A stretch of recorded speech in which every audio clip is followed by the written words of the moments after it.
जी अहाँ सब लोकनि के प्रणाम। हम बेल बिहारी।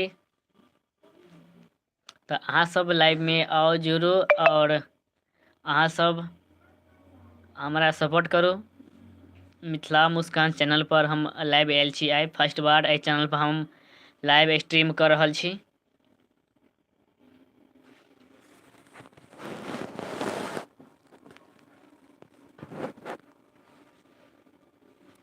तो अहाँ सब विशेष ध्यान देब हमरा ऊपर। अखनी तक तो कोई नहीं जुटल हन।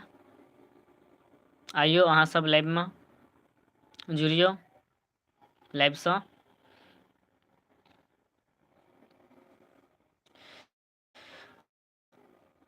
बात ई छै ने कि अखनी एकाएक ठंड का कारण बहुत ठंड बढ़ गई। सुबह का टाइम में बहुत दिक्कत होइए वीडियो सब बनावे में, कियाकि आइ काल्हि खेती खोला के सीजन छै, मौसम छै, जेमे अखनी बिजी रही छी।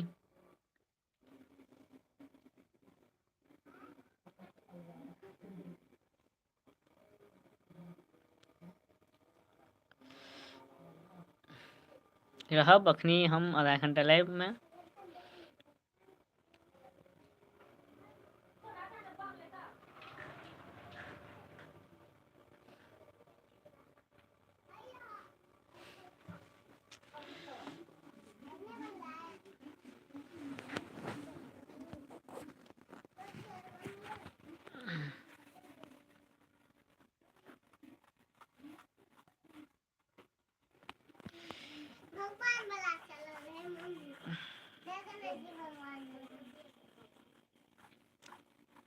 जी किछ बात छै कि लाइव में नहीं कोई आबि रहल छी अहाँ सब।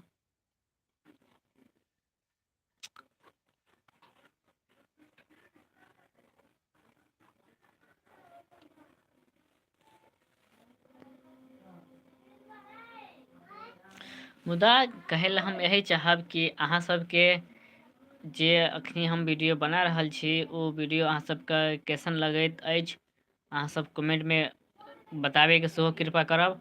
कियाकि मात्र अखनी छै कि समय के अभाव छै, तो समय के अभाव के कारण अखनी ठीक से काम हमहूँ सब नहीं कर पाबि रहल छी।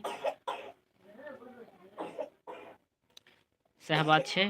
और की हम विशेष कहब अहाँ सबके, अहाँ सब एनाहिए प्यार सम्मान बनेने रहब। BL Bihari official comedy channel पर भी वीडियो अपलोड भ रहल अछि।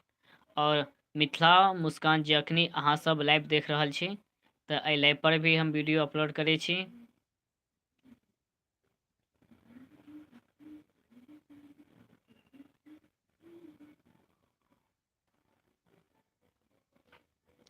तो अखनी तक हमरा सबके खेती बाड़ी जे छै ओ समाप्त नहीं भेलै हन, कटनी भ गेलै, मुदा लार धान जे छै ओ अखनी तक खेते में छै, वही में लागल रहे छी, भिड़ल रहे छी, अपन धीरे धीरे हेबे करते।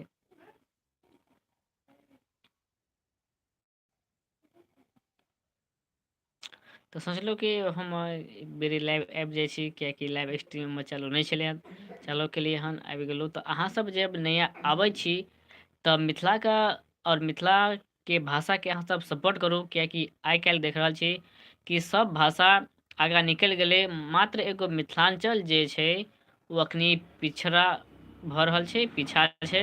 तो ओकरो अहाँ सब सपोर्ट करू और आगाँ बढ़ाबू मिथिलांचल के। यानी कि मिथिला में कोनो भी अगर मिथिलांचल में कोनो भी तरह के अगर ऐसन है छै कार्यक्रम, तो ओहि कार्यक्रम में अहाँ सब भाग लिअ, सपोर्ट करियो ओहि कार्यक्रम के और आगाँ बढ़ाऊ।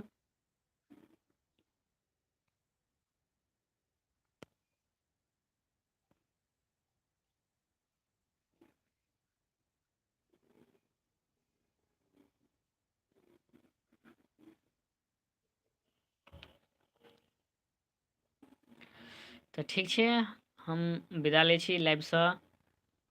तो अहाँ सबके बीच में हम आबैत रहब, वीडियो हम देखाबैत रहब अपन मिथिला मुस्कान यूट्यूब चैनल के माध्यम से।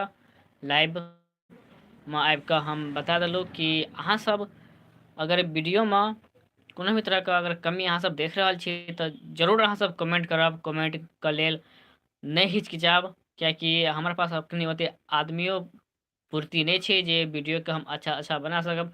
मुदा हमरा सबके प्रयास रहे छै कि अच्छा से अच्छा वीडियो हम बनावे के कोशिश करूँ और अहाँ सबके हम देखावे के हम कोशिश करब जे अपन समाज में के जे अनुकूल बचपन से लेके अखनी तक और जवान और बूढ़ा तक भऽ रहल अछि और जे बीतल अछि, जे देखने छी अपन आँखि से, ओ सब चीज हम अहाँ सब लोकनि के अपन चैनल के माध्यम से हम देखायब और प्रस्तुत करब हम यूट्यूब चैनल के माध्यम से। तऽ चलू हम विदा लै छी एहि वीडियो से। तऽ अहाँ सबके बीच में हम कॉमेडी आनैत रहब और देखाइत रहब नया नया कॉमेडी वीडियो सब।